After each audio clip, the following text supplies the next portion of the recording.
Flight boss, bitch.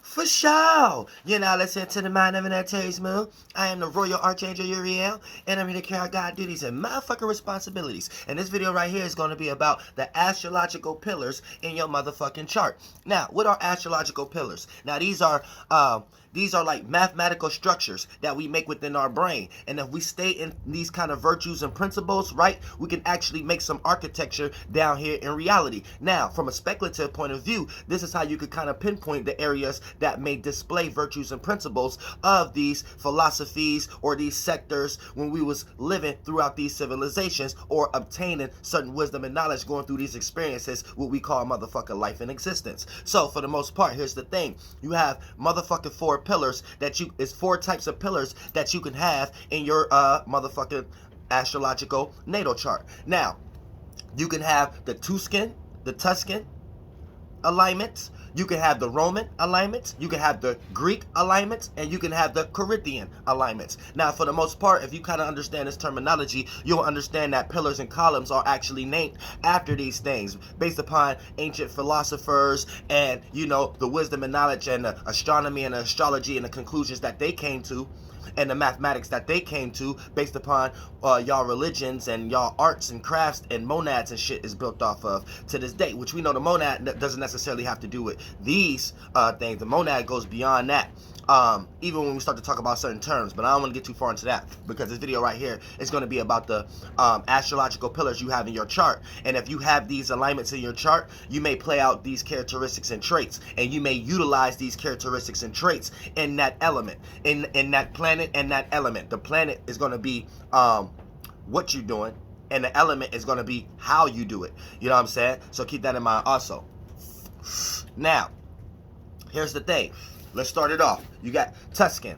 Now, to have a Tuscan pillar or column in your chart, right, it's going to create the waterfront, aka the influences that you dive into as a spirit to start to display certain characteristics. But before we break down the descriptions, let's just break down the alignment that you have to have in order to have this motherfucking pillar in your chart. Now, Tuscan, this is two oppositions in your chart. So if you got two, let's say you got the sun opposing Saturn and you got your moon opposing Mars. Boom, you got an astrological pillar in your life. In your astrological chart, you know what I'm saying? So in your natal chart, pardon me. So for the most part, you're going to be able to understand the structure of the virtues and principles that you may have with all of your alignments in some way, shape, or form, or all of your placements. So with the Tuscan, this is two oppositions, two planets that's four planets that's 7 signs away from each other. You see what I'm saying? So you got two planets that's a 180-degree angle away from each other, and then you have another one that's a 180-degree angle away from each other. And based upon it not having to be specifically catered to a modality, it lets the energy span a little bit. AKA, if you just had two oppositions, but they was all cardinal signs, that'd be a grand cardinal square. You know what I'm saying? But it ain't that serious.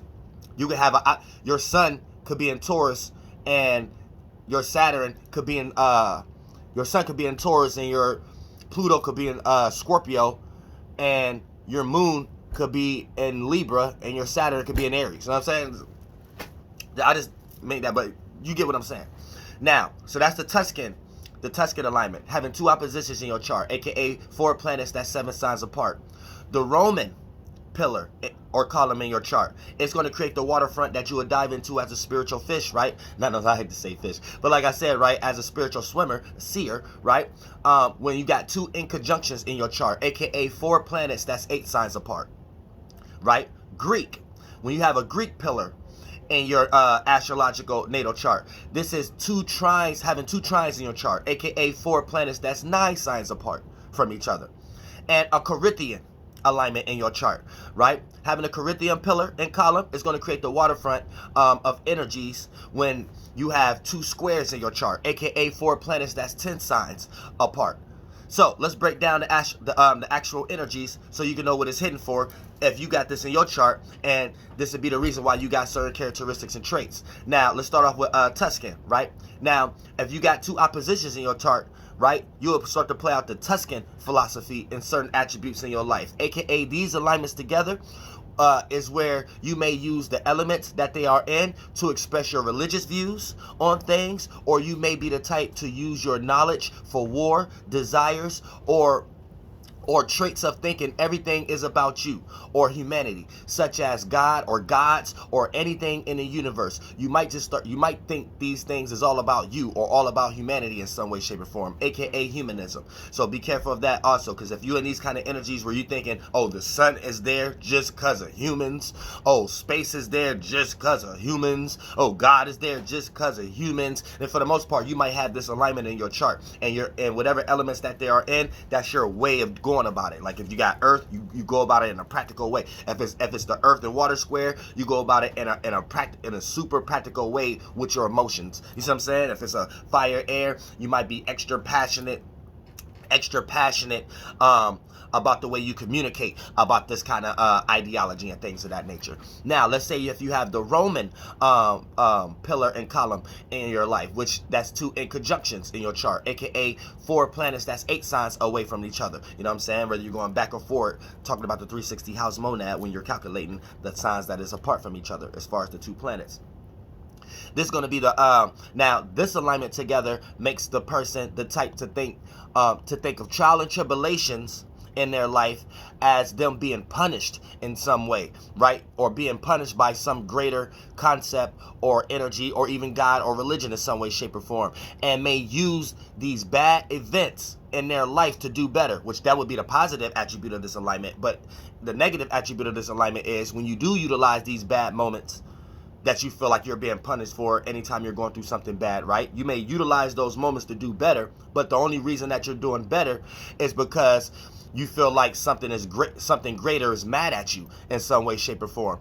So if you do better, you might get rewarded, right? So when you're in this kind of energy, 9 times out of 10, this is like having a Roman's mind frame. So you might have the pillar and column of the Roman pillar in your chart, right? And they create that waterfront of you having these motherfucker energies and shit like that. So be careful of that when you dive into those desires, though, that waterfront as a spirit being on your front yard, dealing with these motherfucking pillars that you got in your astrological motherfucking heaven, in your sky. Now, also we have and we have, last but not least, Corinthian. Now, with this 2 squares in your chart, aka 4 planets that's 10 signs away, right?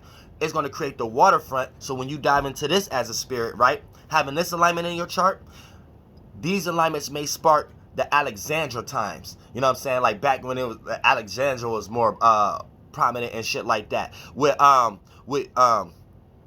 you, where you may be into science. You may be heavily into science. You may be heavily into the science of men and women, aka the psyche of how men and women work, aka almost to the point that you may procrastinate a lot in your life because you're too busy thinking about your own actions and thinking about how other people acted and things of that nature. So you might have this alignment if you're a heavy procrastinator, but this also makes you smart because you are also aware of things that other people are not aware of in the environment. But it's always a yin and yang, because that can make you too smart for your own good, aka when it's an experience that you're supposed to experience, you may start developing ideas on why you should not go through with that or deal with that individual or go with that place or buy that thing, due to the fact of you prejudging, thinking because so many other times you was right when you was prejudging, and there, boom, you may miss an opportunity where you actually was wrong, and that was something that could actually benefit you. Pardon me. So be careful of that. Also, having this alignment, if you got this in your chart, as far as the Greek. And that's the Greek. I didn't mean to say Corinthian. Sorry about that. I meant to say the Greek. So off the back, that's the Greek. The Greek is having two trines in your chart, aka 4 planets that's 9 signs away, 9 signs apart from each other. I didn't mean to say Corinthian. I don't know what the fuck made me say Corinthian. So also having Greek. Having the Greek alignment, or the 2 pillars of the motherfucking Greek. That's 2 trines in your chart. 2 trines in your chart. Let me repeat, because I don't know why I said Corinthians. Let me repeat. First we was on Tuscan, Roman. Now we on Greek. Greek. 2 trines in your chart, aka 4 planets that's 9 signs apart from each other. Corinthian is 2 squares in your chart, aka 4 planets that's 10 signs apart from each other. But when I did the explanation, I made a mistake and broke down Greek. But going back to Greek, 2 trines in your chart, aka 4 planets that's 9 places away apart from each other. So for an example, you might got your sun in Sagittarius, moon in Leo, Venus and motherfucking Venus and goddamn it Cancer, and Saturn in motherfucking Scorpio. You know what I'm saying? Some shit like that, or Pisces. That'll have a Greek. That's the Greek pillar and column, and then it's going to create the waterfront that you'll spiritually swim in, of the Alexandra times, where you may be into science of man, into procrastinating a lot and things of that nature, where because you're too busy trying to think of your own actions and other people's actions. And also you might be very into you might be very expressive about science, astronomy, astrology, and spirituality in some way, shape, or form. Now, last but not least, Corinthian is the 2 squares in your chart. Having 2 squares in your chart, aka 4 planets that's 10 signs apart. And a lot of y'all gonna realize a lot of y'all probably got a lot of these alignments. Everybody probably got these alignments. You see what I'm saying? That's how deep it get. And then when you start to think about the virtues and principles that you up under, it's like these things. And then when you think about your educational system and what you have been taught, shit, 9 times out of 10 is under one of these philosophers. See what I'm saying? But that's a whole nother video. I mean, one of these philosophers who lived in these times based upon Tuscan, Roman, Greek, and Corinthian. You know what I'm saying? Now, but for the most part, last but not least, Corinthian, having 2 squares in your chart, 4 planets that's 10 signs apart from each other, right? This is going to create the waterfront that you would dive into as a spirit, dealing with this pillar and column of things that make you very serious, or give you a very strong sense, or very stubborn belief systems. You're very strong in your beliefs, or you have very stubborn belief systems in some way, shape, or form. So and that's the kind of energy that you'll play out in this lifetime, being strong in your belief system, almost to the point that it's that if I'm wrong, I don't want to be right kind of energy. And it's a gift and a curse to that. The gift is, can't nobody take you off your path if you own one. The curse is, if you're lost in some type of dogmatism or religion in some way, shape, or form, then you'll carry that with you to the death, following that demon. But for the most part, yeah. So this is you don't want to have too many strong spiritual or strong beliefs in your life, having this Corinthian pillar and column in your life, because it gets very powerful. And for the most part, you could be wrong, and can nobody never tell you wrong. And then for the most part, here's the thing: try not to make up fake beliefs also, because if you got fake insecurities, fake ways of looking at the world, you think the world look at you in this way, having this Corinthian in your chart will really make you believe that. Like, you really believe that that you're incapable of things and shit like that. So don't do that. But for the most part, these are the astrological pillars and columns in your motherfucking natal chart. Flight phosphorus, and you only hear it first. Archangel Uriel, because you ain't gonna get on Google and find it.